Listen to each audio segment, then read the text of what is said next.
আয়াতের বিষয় হচ্ছে তওবা ওয়া ইস্তিগফার। আমরা যে গুনাহ করতেছি এই গুনাহগুলো আল্লাহ কি মাফ করবেন? এই বিষয় নিয়ে আমরা আজকে আলোচনা করব। আল্লাহ পাক রব্বুল আলামিন পবিত্র কোরআনুল কারীমে জানিয়ে দিয়েছেন, ইয়া আইয়ুহাল্লাযীনা আমানু তুবু ইলাল্লাহি তাওবাতান নাসুহা। আল্লাহ পাক এখানে ইন্ডিকেট করেছেন, ডাক দিয়েছেন শুধু ঈমানদার লোকদের, বেঈমানদেরকে ডাক দেয় নাই, কাফেরদেরকে ডাক দেয় নাই, অমুসলিমদেরকে ডাক দেয় নাই। যারা এখানে মুমিন, শুধু যারা ঈমান এনেছে, আল্লাহর উপর যারা বিশ্বাস করে, আখিরাতের প্রতি যারা বিশ্বাস করে, যারা রাসূলের প্রতি বিশ্বাস করে, তাদেরকে আল্লাহ পাক ডাক দিয়েছেন, ইয়া আইয়ুহাল্লাযীনা আমানু, যারা ঈমান এনেছো, তোমরা যদি তোমরা গুনাহ করতে পারো, ভুল করতে পারো, ভুল করার পরে যদি তোমরা খালেস নিয়তে ইস্তিগফার করতে পারো, তওবা করতে পারো, তাহলে আমি আল্লাহ তোমার জীবনের গুনাহগুলো ক্ষমা করে দেব। সুবহানাল্লাহ। আর জোরে বলেন সুবহানাল্লাহ।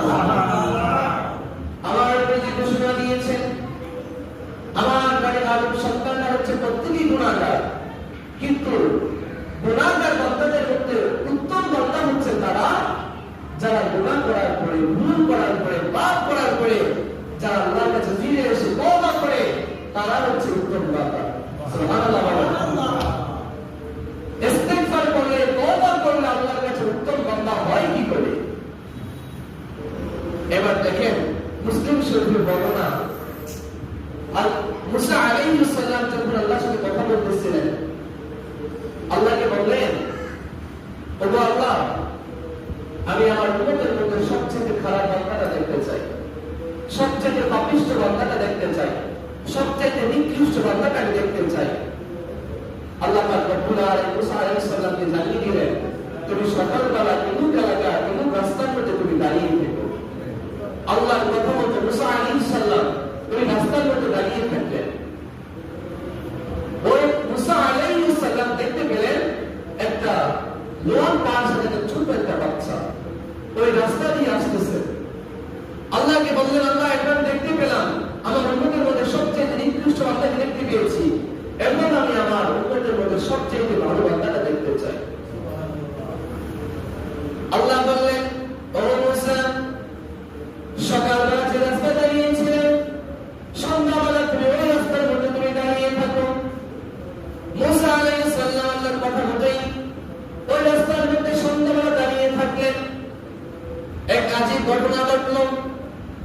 মুসা আলাইহিস সালাম সকালবেলা তাকে দেখলেন, সন্ধ্যাবেলা তাকিয়ে দেখলেন, আর আল্লাহকে বললেন, ও আল্লাহ, সকালবেলা যে ব্যক্তিকে আমি দেখেছি সবচেয়ে পাপী, সবচেয়ে নিকৃষ্ট আমার উম্মতের মধ্যে, এখন কি করে আমার উম্মতের মধ্যে সবচেয়ে ভালো, সবচেয়ে উত্তম বান্দা হয়ে যেতে পারে?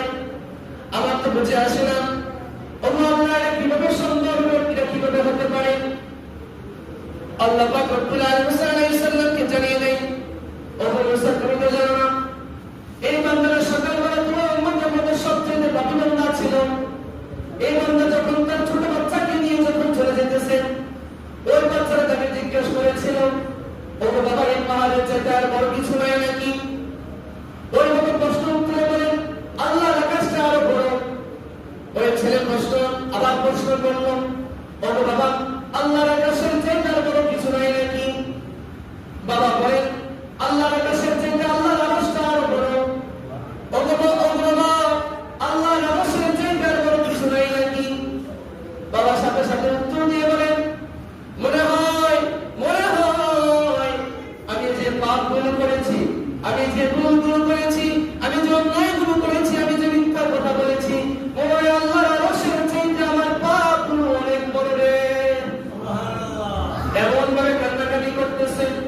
আল্লাহ পাক মুসা আলাইহিস সালামকে বলেন, ও মুসা, এমন ভাবে সে হাজারি করতেছে, ছোট বাচ্চারা যেভাবে কান্নাকাটি করে, হাওমাও করে চিৎকার করে, তার ভুলের জন্য অনুশোচনা ফিল করে ও করতে, আমার কাছে এমন ক্ষমা চাচ্ছে, আমার কাছে এমন মাফ চাচ্ছে না। আল্লাহ রাব্বুল আলামিন, আর সইতে পারি না, সইতে পারি নাই।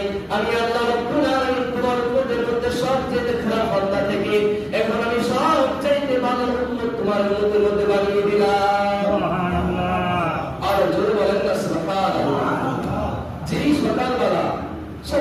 খারাপ বান্দা ছিল, সন্ধ্যাবেলা সবচেয়ে ভালো বান্দা হয়ে গেছে শুধু একটাই কারণে, তওবার কারণে, ইস্তিগফার করার কারণে। এখন আপনি আমি যদি মনে করি যে আমার বিশাল বড় বড় পাপ, এই পাপকে আল্লাহ ক্ষমা করবেন, আল্লাহ কি মাফ করবেন?